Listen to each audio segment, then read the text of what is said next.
السلام عليكم ورحمة الله وبركاته. كبرجمتوتا في جالتمتوتا المان ورمو كم جرتنا جاهز أنا فيا الحمد لله. أنا برا نجيا جرا والله الحمد لله كم جرتان. الروانين كبردي سني دفع نصري في هويدان بقى جيسني بقى جويا جالتا ما في خبجا ما لالو تخيسا لما فاتني سنين جاي جرتوني برباد أكو بك كمو نصري في هويتون warroota amantii garagaraa hordofu ture nasri muslima hawwin kiristaanaa jechuudha. Rabbiin ka abbaa fedhe abbaa qajeelche fedhuma isaatiin qajeelcha beeki wanni tun immoo qajeeluma rabbi malee hin taatu yoo rabbi namaa kanneen hin argatan jechuudha. Carraa tana hawwii mumkin rabbiin hedduu waan isii jaallatuuf karaa kanarra sii deebisee jechuudha. Xiqqoo booda immoo nasriin guyyaa wahii suuraa ishii fi isaa poost godhe. Yoo inni poost godhu immoo achirraa kaa'ololle adda addaa ka'ee wala feesbuuka fi yuutuubii tiktookii sooshaal miidiyaa kan hunda irratti haasofni adda addaa ka'ee hinaaftonni yookaan immoo namni warra wal jaalatu hin jaalanne jechuudha. Shayxaanni nama keessaan namatti baha. Shayxaanni fiifuu bar gadi bu'ee hin deemu bar nama keessa shayxaana ta'e namatti baha malee. Akkasitti shayxaanatti ta'anii jechuudha. Ijoollee lama wal lolchiisuudhaaf yookaan immoo akka mucaan muciyyoo jibbuuf yookaan immoo isiin takkana akka inni jedhuuf jecha viidiyoo suuraa adda addaa fidanii feesbuuk kana gubbira sheer godhanii jechuudha. Isaan garuu waan san hundaa'u homaa ittiin fakkaanne isaan irra caalaa isii yaani isa jechuudha. Maaliif ka je'ameen isiidha waan ta'eef ka silaatti dhagahamuu qabu aaruu qabu waan takka isii wajjin wal loluu qabu isa ture. Garuu inni ifiifuu warra akkas godhatu kana tasgabbeessee yaa uummata kiyyaa waan isin galchee miti. Namuutuu nama dura laayifii adda addaa dabarsuu danda'a. Kalaallamuu qabu yeroo na wajji jirtu kana ishiin ta'a akkami jechuu laaluu qaba malee kana dura akkam akka taate nan galchuu. Jee deebii gaasini deebisee isin salphisee jechuudha. Warra akkasiif beetan har'allee taatu. Sambira kutee rabbi godhee fi osoma waan kunni haasamaa jiru xiqqoo booda ammallee foddaa televiziiniitiin baqqe jette gaa. Televiziinii osoo hin ta'in sooshaal miidiyaa feesbuuka gubbarratti jechuudha. Maal haja'u hawwiin amantii musliimaa qabattee. Maasha Allah amantii musliimaa qabachuuf hin deema shaadaa qabatte alhamdulillah muslima taatee jirti. Ammallee hafarsan maal jedhanii warri kun warri hin jaalanne jechuudha. Wanni isiin amantii qayyartee fi gurbaa sanitti heerumuu fi gurbaan jaalatu okay bakka haa jaalattu haa heerumtu nama hin galchu shokaa turtanii jechuudha. Xiqqoo booda maasha Allah namni rabbiin kun waa hunda walitti laaffiseef amantii karaa bareedduutti deebuun isan dhibdu jaalachuun isan dhibdu argachuun isan dhibdu beekadha. Jaalachuu qofaa miti waan nan yoon argatin jaalataa yoo oolte mataan si maraate faayidaa hin qabu yoo rabbi si qoodee nama san hin argatin. Gammachuu olii addunyaa tana gubbatti nama jaalattu argattee wajjin bultii jaartee wajjin wal fuudhuuf ilmaan horuu wanni waan kana gahaa hin jiru addunyaa tanarra. Wallaahi namni maallaqa argachuusa.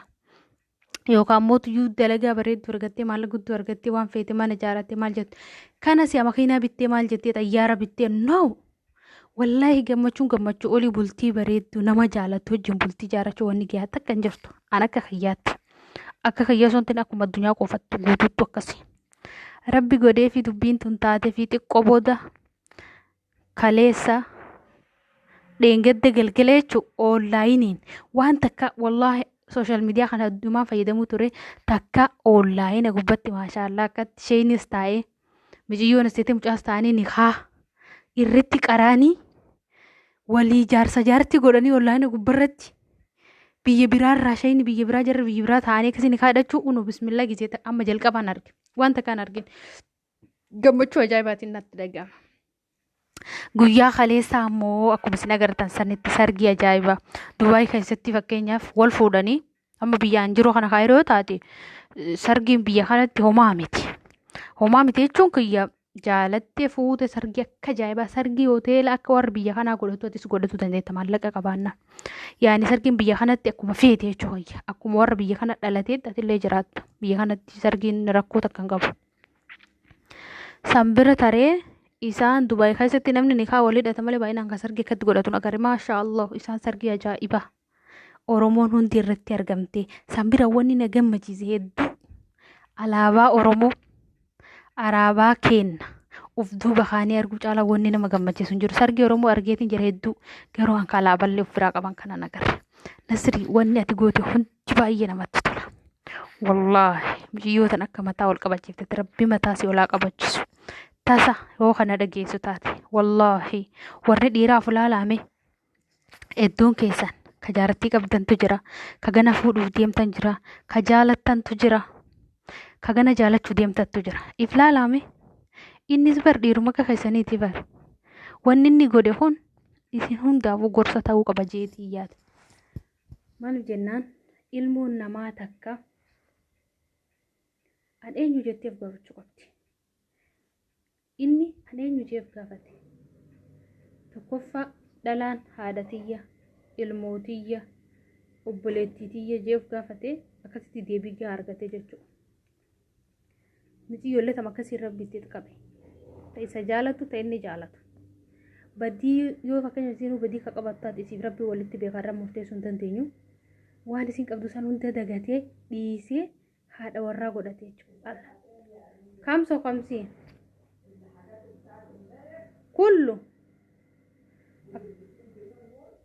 kullu kamsoo kamsiin akkasitti waan kana hunda godhe jechuudha dhiifama akka dalagaatti irraan dubbatu jiran akkasitti warri dhiiraa yaa warra dhiiraaf laala yaa warra dhiiraa mucaan kun gorsisin yaa ta'u meeqa keessan jaartii teessan nama jaalattan ka sababa yookaan isin dhiira biraa wajji haasoo teettee osoo isin si bira dhufin nikaa irraa buuftu meeqaan taphichaa ka jaartii teetaati meeqaan tami nama jaalattu ka jaalala nama saniitiif jecha waa meeqa kafatte rakkoo meeqa keessa wajji dabartan isilleen warra isiitiif hiriyoota isiitiin arrabsamte atillee hiriyoota teetiif warra isiitiif fi warra keetiif jibbamtanii nama isin lamaan qofti taatanii wal qabattanii jaalalateenya nu caalattanii rakkoo meeqa keessa wajji dabartanii jecha namaa yookaan namni wayii dhufee wanta akkasitti mee miciyyoon bara kana nama kana wayii jaalatti dhiisi yoo siin jaal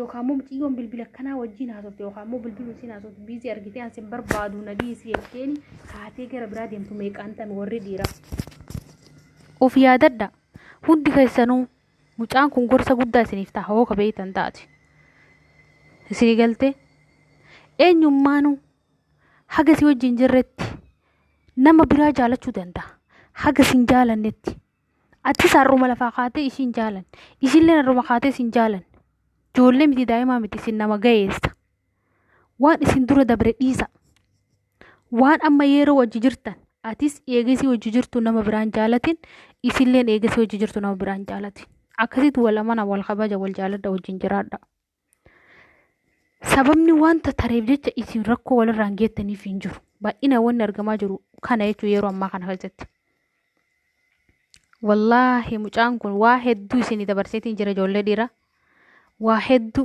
fakkeenya guddaa isinii ta'eetiin jira fakkeenya guddaa inni isinii ta'eetan itti fayyadamuu